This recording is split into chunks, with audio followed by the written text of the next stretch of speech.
Halo semua, perkenalkan nama saya Martalina, NPM 1851106, berasal dari Universitas Internasional Batam. Pada hari ini saya akan menjelaskan tentang prosedur teknis mendaftarkan gugatan serta tahapan-tahapan persidangannya di peradilan agama.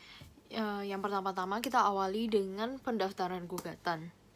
Nah, dalam pendaftaran gugatan, tentunya pihak yang melakukan pendaftaran tersebut adalah penggugat.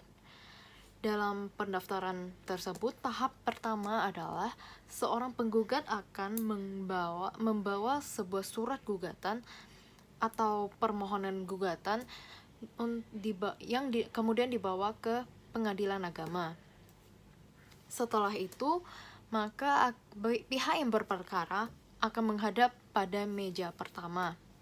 Dalam meja pertama tersebut, ia akan menyerahkan surat gugatannya atau permohonan dan harus melampirkan minimal 6 rangkap akta nikah atau disebut juga dengan kutipan akta nikah yang telah ditempeli materai dan cap pos. Dan kemudian petugas daripada meja pertama ini akan memberikan penjelasan-penjelasan yang dianggap perlu dan kemudian akan menghitung perkiraan daripada biaya perkaranya atau biaya panjarnya, dan kemudian biaya-biaya tersebut akan dibuat ke dalam surat kuasa untuk membayar atau disingkat juga dengan SKUM. Langkah selanjutnya, pihak yang berperkara akan membayar uang panjarnya melalui bank yang telah ditunjuk oleh petugas, yang besarannya harus sesuai dengan yang telah tertera dalam SKUM atau surat kuasa untuk membayar tersebut. Nah, dalam dalam pendaftaran gugatan, tentunya yang akan membayar biaya panjar adalah penggugat sendiri, karena ia yang telah mendaftarkan gugatan. Setelah pihak yang berperkara atau penggugat telah melakukan pembayaran atas uang panjarnya, kemudian pemegang kas atau kasir akan menandatangani SKUM tersebut serta membubuhkan nomor urut perkaranya dan menulis tanggal penerimaan perkara tersebut. Setelah selesai melakukan pendaftaran gugatan, maka langkah selanjutnya adalah tinggal menunggu panggilan daripada jurusita.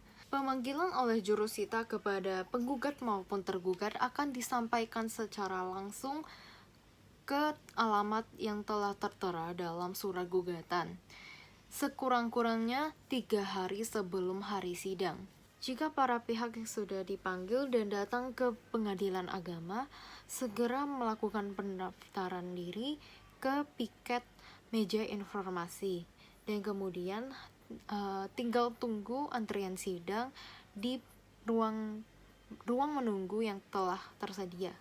Perkara perceraian seperti cerai talak maupun cerai gugat akan selalu diupayakan untuk melakukan upaya perdamaian sebisa mungkin, maka wajib dilakukan upaya perdamaian pada setiap persidangan.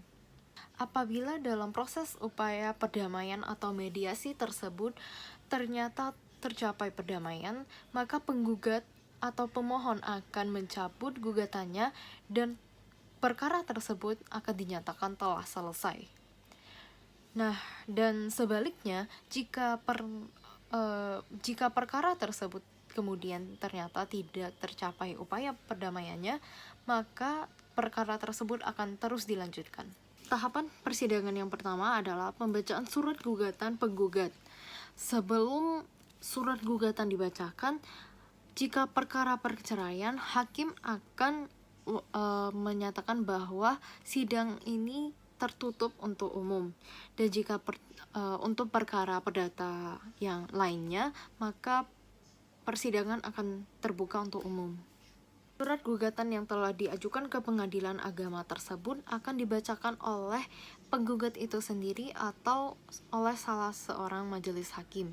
Dan sebelum majelis hakim memberikan kesempatan kepada tergugat untuk memberikan jawaban atas gugatan tersebut, penggugat memiliki hak untuk mencabut atau mengubah gugatannya.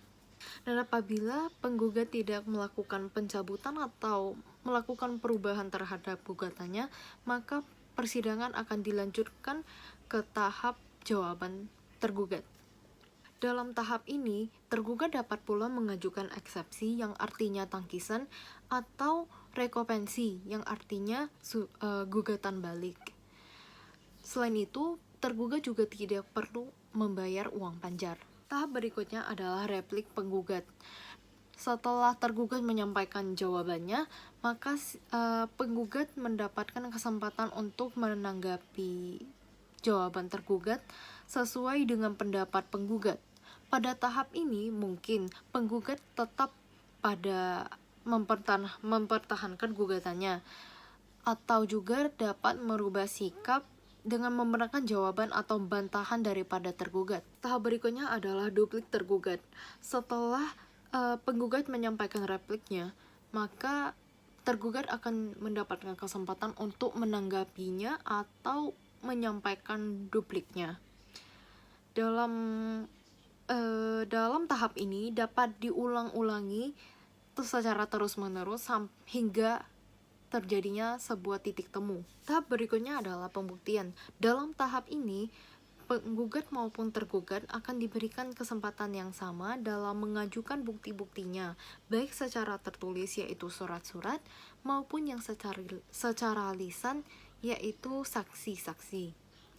Saksi-saksi tersebut akan diatur oleh hakim untuk dihadirkan secara bergantian. Setelah tahap pembuktian, maka akan dilanjutkan pada kesimpulan para pihak. Pada tahap ini, penggugat maupun tergugat diberi kesempatan yang sama dalam menyampaikan kesimpulannya, yaitu pendapat akhir yang merupakan kesimpulan daripada hasil pemeriksaan selama sidang berlangsung secara pandangan masing-masing. Kesimpulan tersebut dapat disampaikan secara lisan maupun secara tertulis. Setelah mendengarkan kesimpulan dari para pihak, maka majelis hakim akan bermusyawarah. Musyawarah majelis hakim ini bersifat rahasia. Dalam musyawarah ini, para hakim akan menyampaikan opininya atau pertimbangannya sesuai dengan pandangannya masing-masing. Dan jika ternyata terjadi perbedaan pendapat, maka akan diambil berdasarkan voting terbanyak. Dan tahap yang terakhir adalah putusan hakim. Pada tahap ini, hakim akan menyampaikan putusannya sesuai tanggal sidang yang telah ditentukan. Pada tahap ini, hakim akan membacakan putusannya, dan setelah putusan tersebut dibacakan, maka baik penggugat maupun tergugat dapat melakukan upaya banding dalam tenggang waktu 14 hari setelah putusan tersebut dibacakan. Apabila pada saat pembacaan putusan, penggugat atau tergugat tidak hadir, maka jurusita akan menyampaikan isi daripada putusan tersebut kepada pihak yang tidak hadir, dan putusan tersebut baru akan berkekuatan hukum tetap setelah tenggang waktu 14 hari diterimanya isi daripada putusan tersebut oleh pihak yang tidak hadir itu. Baik, sekian penjelasan singkat dari saya mengenai prosedur teknis pendaftaran gugatan serta tahapan-tahapan persidangan di pengadilan agama. Mohon maaf apabila terdapat kesalahan. Atas perhatiannya saya ucapkan terima kasih.